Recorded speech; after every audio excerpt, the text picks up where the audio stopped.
হাজার হাজার দর্শকই বলে দিচ্ছে এটা আসলে বাংলাদেশের চট্টগ্রামের মেজবানির আমেজ।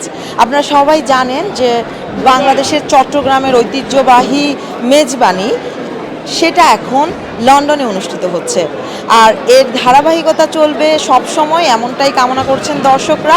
আজকের এই আয়োজনে মেজবানির যে আমেজ সব কিছুই আছে, তার পাশাপাশি আছে সাংস্কৃতিক অনুষ্ঠান। গ্রেটার চট্টগ্রাম অ্যাসোসিয়েশনের আয়োজনে এই মেজবানি গত 5 বছর যাবৎ অনুষ্ঠিত হচ্ছে লন্ডনে, আর এর ধারাবাহিকতা চলবে সব সময়, এমনটাই এখানে দর্শকরা এবং যারা এই মেজবানি খেতে এসেছেন তারা আশা করছেন। জিসিএর আয়োজনে আজকের এই মেজবানি এসে খুব ভালো লাগছে। মাসুদের উপস্থাপনায় আজকের এই মেজবানি অনুষ্ঠান খুব চমৎকার লেগেছে।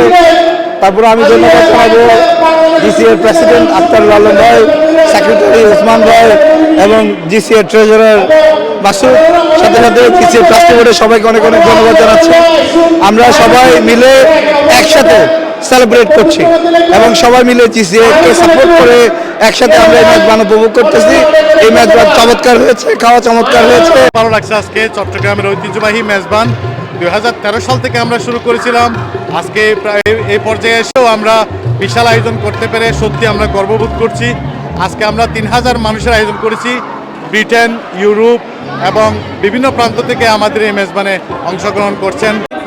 মূলত আমাদের মেজবান যেহেতু চট্টগ্রামের ট্রেডিশনটাকে আমরা মানে এটা যেন সারা বিশ্বে আরও বেশি জনপ্রিয় হয়, আমরা একটা চেষ্টা করতেছি যে আমাদের এই চট্টগ্রামের মেজবানটা ইউনেস্কোর ট্রেডিশনাল ফুডের মধ্যে যেন একটা ট্রেডিশনাল ফুড, সেটা ওয়ার্ল্ড ফেভারিট ফুডের মধ্যে যেন চট্টগ্রামের মেজবানটা উঠে আসে।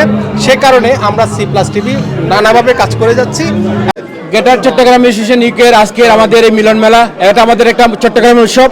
এই উৎসবকে কেন্দ্র করে আমরা বিভিন্ন প্রজেক্টগুলো হাতে নিয়েছি। আমরা আজকে নতুন প্রজন্মকে আমরা তাদের সাথে একত্রিত হয়ে তাদের বিভিন্ন ধরনের ইনভলভমেন্টগুলো, যেমন ধরেন আমাদের সাংস্কৃতিক অনুষ্ঠান ছাদগাঁইয়া ভাষাকে বিভিন্নভাবে প্রমোটিং করা এবং গান এবং কালচারাল টিম সহ অনেকগুলো ইভেন্টে তারা সম্পৃক্ত করতে পেরেছি। আমরা মনে করতেছি আমাদের এই ইয়াং জেনারেশনের মাঝে ছাদগাঁইয়া ভাষাটাকে, বিশেষ করে মেজবানি এবং ছাদগাঁইয়া ভাষা এবং আমাদের সংস্কৃতি ঐতিহ্যটাকে আমরা এই মেজবানির মাধ্যমে তুলে ধরার আপ্রাণ চেষ্টা চালিয়ে যাচ্ছি এবং এটা আমরা সফলভাবে গ্রেটার চট্টগ্রাম অ্যাসোসিয়েশন ইউকে একমাত্র সম্ভব হয়েছে। অতীত থেকে শুরু করে 2013 থেকে এখন পর্যন্ত আমরা কন্টিনিউ চালিয়ে যাচ্ছি। আজকে আমাদের একটা সফল এখন মেজবান আমরা সম্পূর্ণ করতে পেরেছি। চট্টগ্রামের মেজবান একটি ঐতিহাসিক অনুষ্ঠান, তাই এখানে চট্টগ্রামের সকল প্রান্তের মানুষ একত্রিত হয়, স্পেশালি যারা বিলেতে থাকেন। চট্টগ্রাম অ্যাসোসিয়েশনকে, স্পেশালি গ্রেটার চট্টগ্রাম অ্যাসোসিয়েশনকে অনেক অনেক ধন্যবাদ জানাচ্ছি এত সুন্দর প্রাণবন্ত আয়োজন করার জন্য। আশা করছি আগামীতেও এই ধরনের আয়োজন হবে। অনেক ভালো লাগছে। এটা মনে হচ্ছে চিটাগাংয়ের একটা ঐতিহ্যবাহী প্রোগ্রাম মেজবান। এটা অনেক একটা আকর্ষণীয়, বিশেষ করে বাংলাদেশে, আর ইউকেতেও মনে হচ্ছে এটা অনেকটা বাংলাদেশেরই মতো। আর এখানে আসলে সবচেয়ে বড় বিষয় হলো যে আমরা অনেক ফ্রেন্ডস, রিলেটিভস এবং সবাইকে দেখতে পাই। একটা মিলন মেলা। From Chittagong, it's an amazing environment. You get to see the whole community here. There's amazing food, amazing cultural programs. So we owe it to our uncles and our parents for putting on such an amazing performance.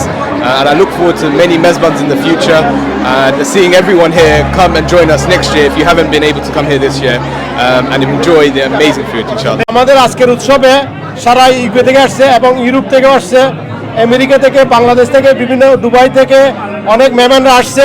আমরা world wide এবারে উৎসবটা করতেছি এই লন্ডনের বুকে।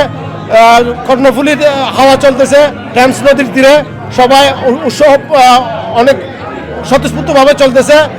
সহস্র মানুষের মিলন মেলা আজকের এই চট্টগ্রামের মেজবানে। সবাইকে বলবো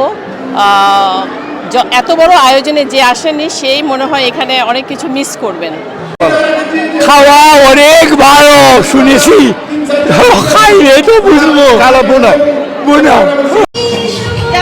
হ্যাঁ, খাবার অনেক ভালো হয়েছে। Thank you very much. অনেক মজা হয়েছে খাবার, যেটা মেজবানের খাবারের মতো হয়েছে। দেখছি সবাই খাইতেছে, খুবই আনন্দ। এখনো খাই নাই, জানি না, দেখতে তো লাগে খুবই মজা হইব, খুব টেস্টি হইব। আমি চাই যেন প্রত্যেক বছর এটা হয়। আমি খুব আনন্দ করছি, আজকে খুব ভালো লাগছে। খাওয়া দাওয়া মনে করেন বাংলাদেশে বসে আছি আমি।